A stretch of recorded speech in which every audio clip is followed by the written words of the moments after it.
If you're a millennial and you are struggling economically, Fox has got the answer for you. It's all in your head, man. Watch.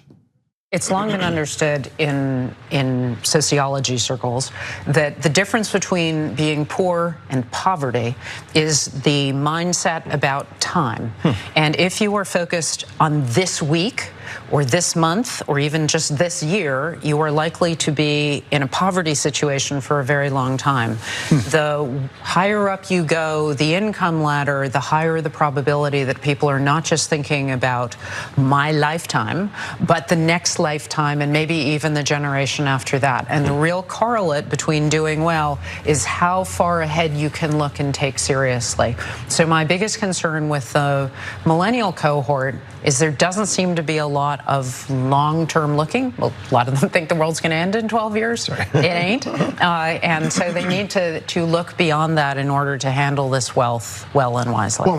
And joining us now to discuss is the man who actually put me onto this topic in the first hand, Jordan Uhl, friend of the show. Welcome back. John, thank you for having me. Great to have you here. So look, you're a millennial, right? Did you know that your lack of ability to plan for the future was why you are in the economic straits that you're in, Jordan?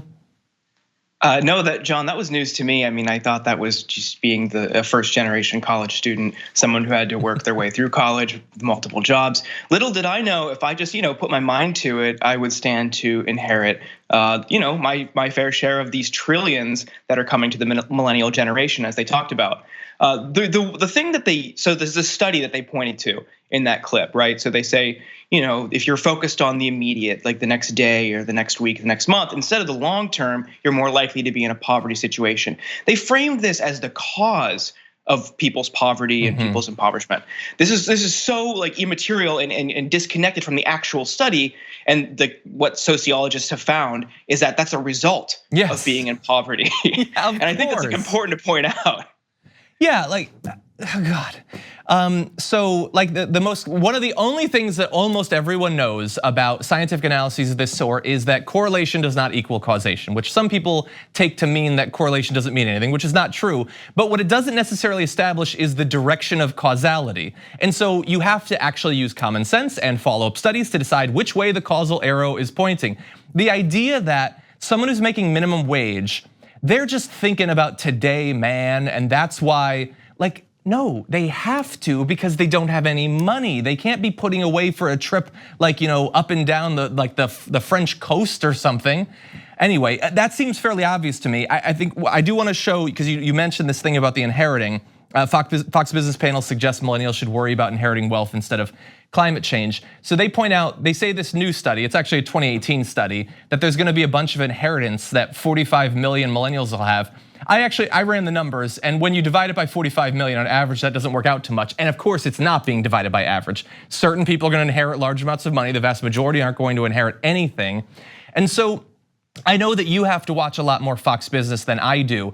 It appears to fit into this sort of narrative they have that it's all about spending habits, that the fact that wages haven't gone up, that healthcare and college are more expensive. They never acknowledge those things. It's all about, you're buying your avocado toast and stuff like that. That's right. I mean, they're completely disconnected from reality. And ultimately, Fox Business, their purpose is to serve the interests of capital. The people who watch it are likely going to be way more wealthy than the average viewer. This is just something that appeals to them, makes them feel better about their decisions, their lifestyle, that kind of stuff.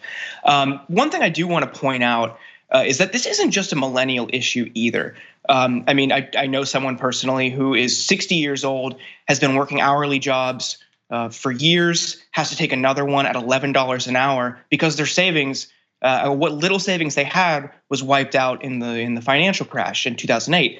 This isn't just a millennial issue, and it also, like you pointed out, the wealth is so vastly concentrated at the top, and it's not going to break out by average. It's going to be very, very little pieces for you and me. Like, we get crumbs while everyone else, old money just transfers. And in that clip also, they were also talking about how we need to keep the death tax dead. This was shortly before, or the estate tax, because they didn't want any further taxation on that money. And this is how wealth continues to concentrate at the top.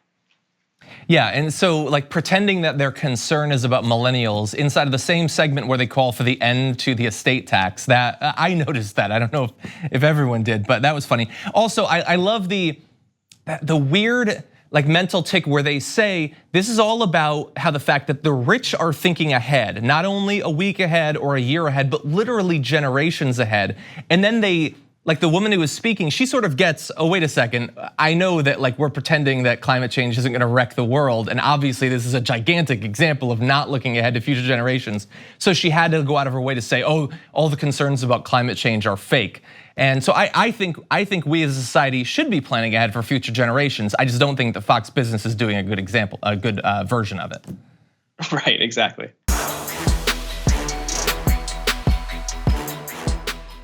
For more political news, breakdowns, interviews, stories of activism, and me trying my hardest to care about the occasional big celebrity news story, subscribe to our YouTube channel at youtube.com/The Damage Report.